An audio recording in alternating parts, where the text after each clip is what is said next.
इन दिनों निमाड़ सहित खरगोन जिले में भीषण गर्मी का प्रकोप लोग झेल रहे हैं।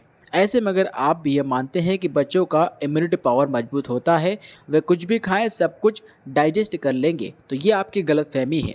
गर्मी के मौसम में बच्चों के खान पान का विशेष ध्यान रखना चाहिए, अन्यथा टाइफाइड, डिहाइड्रेशन जैसी बीमारियां बच्चों को हो सकती है। जिले में पदस्थ डॉक्टर स्वप्निल श्रीवास्तव ने लोकल 18 को बताया है कि जिले में गर्मी ज़्यादा है, टेम्परेचर 44-45 डिग्री के आसपास बना हुआ है।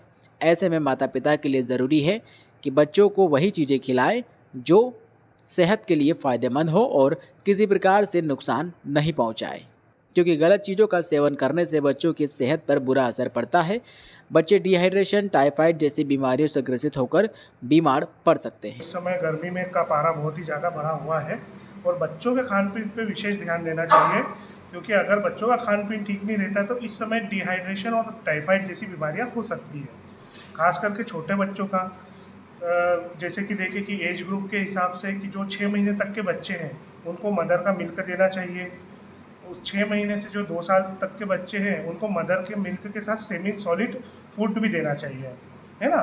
इसके अलावा 2 से 5 साल तक के बच्चों को सेमी सॉलिड फूड के साथ फ्रूट्स भी देना चाहिए, जिससे उनके अंदर पानी की कमी ना हो पाए, इलेक्ट्रोलाइट्स का बैलेंस बना रहे।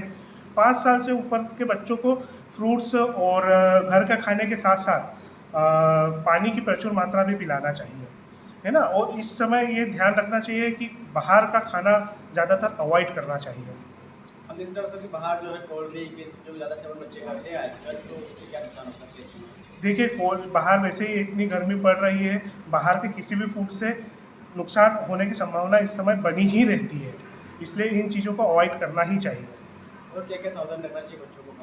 बच्चों को सावधानी मेनली ये रखना चाहिए कि अभी लू का मौसम बहुत ज़्यादा चल रहा है, टेम्परेचर बाहर का बहुत बढ़ा हुआ है। अगर आवश्यकता ना हो तो बच्चों को लेकर घर से बाहर ना निकलें, अति आवश्यक काम होने पर ही बच्चों को बाहर निकालें। आजकल का जो महीना चल रहा है इसमें बुखार में भी डिहाइड्रेशन हो सकता है, उल्टी दस्त में भी डिहाइड्रेशन हो सकता है, तो डिहाइड्रेशन का विशेष रूप से ध्यान रखना चाहिए और माँ बाप को उस डिहाइड्रेशन के लक्षण घर पे पता चल जाना चाहिए कि डिहाइड्रेशन के मेनली लक्षण होते हैं, बच्चा चिड़चिड़ा हो जाता है, सुस्त पड़ जाता है, टॉयलेट करना कम कर देता है। तो अगर ऐसी कोई भी स्थिति हो तो तुरंत अस्पताल लेके आए।